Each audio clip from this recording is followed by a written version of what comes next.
Good morning and happy Monday, Eagles. Let's get into what's going on your campus for this week. This Wednesday, we have a string of jazz and concert band concerts. Show out and support some of our musicians. JROTC is hosting their annual blood drive this Thursday. If you are 16 and older, you can donate free of a permission slip, but students under 16 must have a slip completed. See Marin Black or Master Sergeant Johnson for further details. Some students just took the PSAT, maybe some in hopes of getting a national merit spot. 5 seniors at El Dorado are semifinalists for the National Merit Scholarship. Typically, only 3% of test takers annually get this scholarship. The semifinalists are Adam Wheeler, Ann Webb, Benjamin Holt, Ellie Suantia, and Isaac Huber. To qualify for the scholarship, students must take the PSAT as a junior and earn an exceptional score. What was your score on the PSAT? It was a 1370.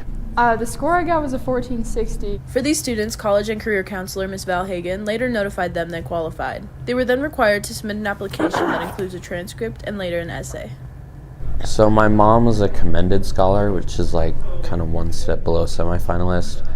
So I was kind of aware of how it worked, and I was hoping I would get it. Finalists will be released early in February, where students will be awarded scholarships of varying levels to aid college. And do you know what college you want to go to? I think like UT Austin or U Chicago are my top options. For our first club interview of the year, Peyton Jackson interviewed a Children's Care Club member. So we are a newer club here at El Dorado. We were established last year, and our main goal is to raise funds or to raise items such as like hygiene items, or last year we did a game, like board game kind of drive, to donate to the UNM Children's Hospital to kind of help kids there, maybe help child life, or maybe just help, parents in general who are struggling a little bit. I know this year we were talking about also reaching out to the Ronald McDonald House, so we would just really like, to help kids who, maybe aren't having the best of times, like with their health, or families who are struggling a little bit, kind of brighten their days and give them something, that would make them smile. That's really cool. When do you all meet? We meet Tuesdays in F208, which is Miss Padilla's room. It's very low commitment. We usually sit there and we talk about what kind of activities we like, and then usually everything that we do is after school. We do some stuff in school. I know last year we did a paint by numbers event. That was during lunch.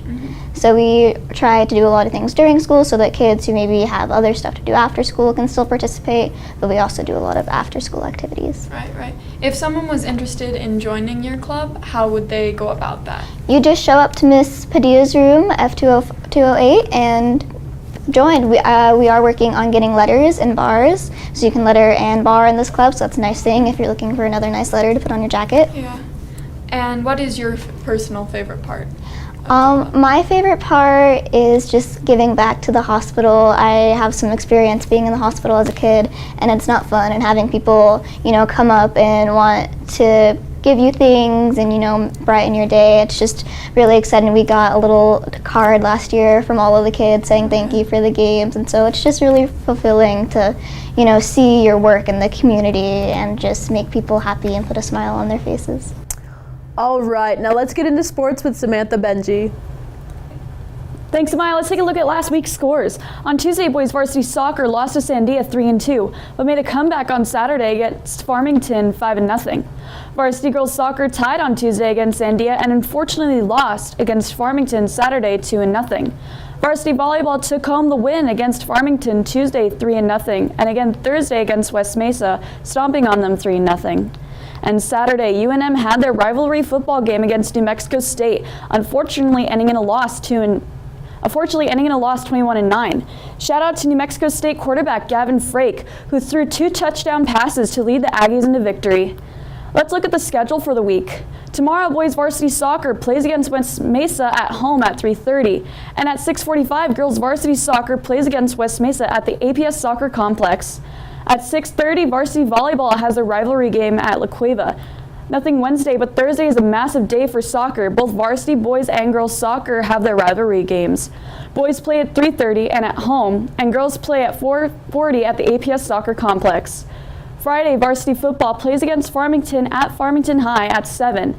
And to start the weekend off, varsity volleyball plays against Pedro Vista at home at 2 p.m. Good luck this week, Eagles, and that's all for sports. Back to you, Maya. Thanks, Sam. That's all we have for this week. Be on the lookout for more stories and updates for your campus on our Instagram at Eldorado Talon. We'll see you next week, Eagles.